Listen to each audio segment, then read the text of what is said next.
Circulation, if we're counting books, so I use primary books like novels or things like that.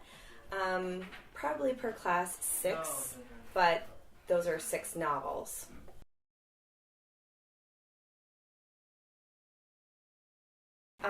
No, they're absolutely required. I do sometimes list additional optional texts, but the 5 or 6 would be required texts that we use in class, every day.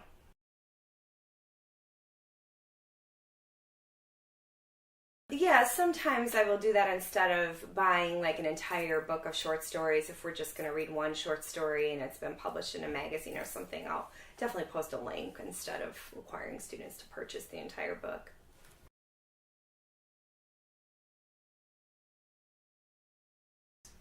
I would say, it's a little bit of both. There are lots of editions of classic novels, so you definitely want to make sure that you're getting a reliable edition. I definitely look at cost in the sense that if I'm not asking students to use the secondary sources that might be included in a Norton Critical Edition or a Broadview Edition, then I may not go for that one, even though it would be higher. But if I'm going to ask students to use that material, I would definitely use it. I try to have a blend, is the best I would probably say, so that some of the choices I would make would be on the lower price end, and then I will choose maybe 2 of them on the higher end because we're going to use those more in depth.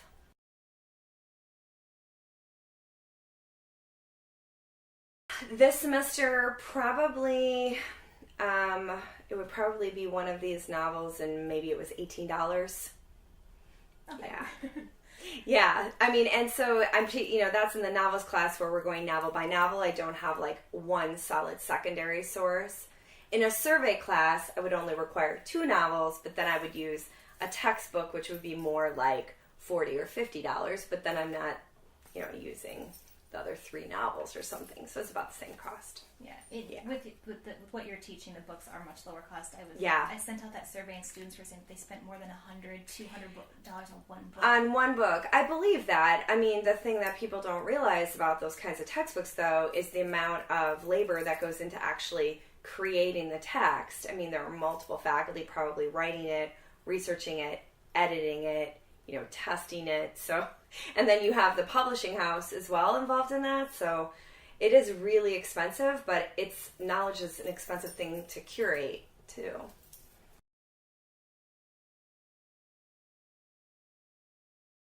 So what I normally say, because of the content I teach, is that there are public libraries, and we are also part of a library consortium, that they can secure these texts for free for the amount of time that they need to use them.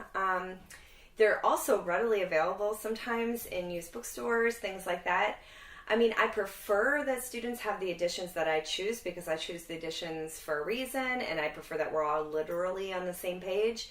But if they choose to get a Dover Thrift Classic of one of the, which costs $1 or $2, that's up to them. If they choose to go to Gutenberg, the sort of free text online, they can do that. It just may kind of limit sometimes their ability to contribute to class discussion. My argument here is that this is part of the commitment of being a student in a class. This isn't really a voluntary part of education in terms of participating in class.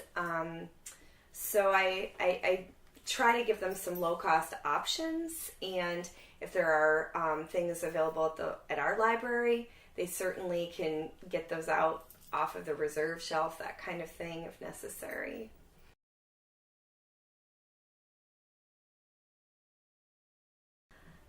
I haven't sat in enough classrooms to know how much other faculty are using books or texts, but my thought is that whether it's directly sort of referred to in the course or whether faculty are assuming that students are reading it on their own, they've required it for a reason. And so I would suggest that you probably can get value out of it.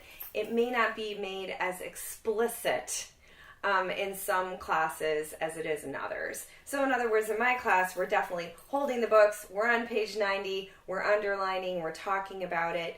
Maybe in other classes it's lecture, or they're just asked to read outside of class and it's never referred to.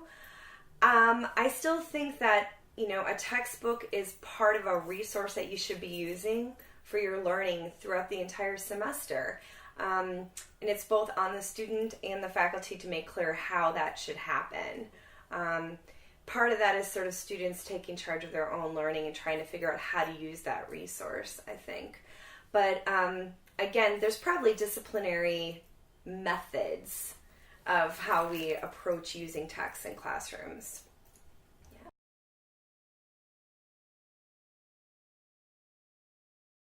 In terms of ebooks, sometimes there are e-editions of the books that I order, and that's fine if students want to use those. I've had uneven experiences in classrooms with that, where students may have the e-edition, but it's harder sometimes for them to even get to the page in time during class discussion and things like that.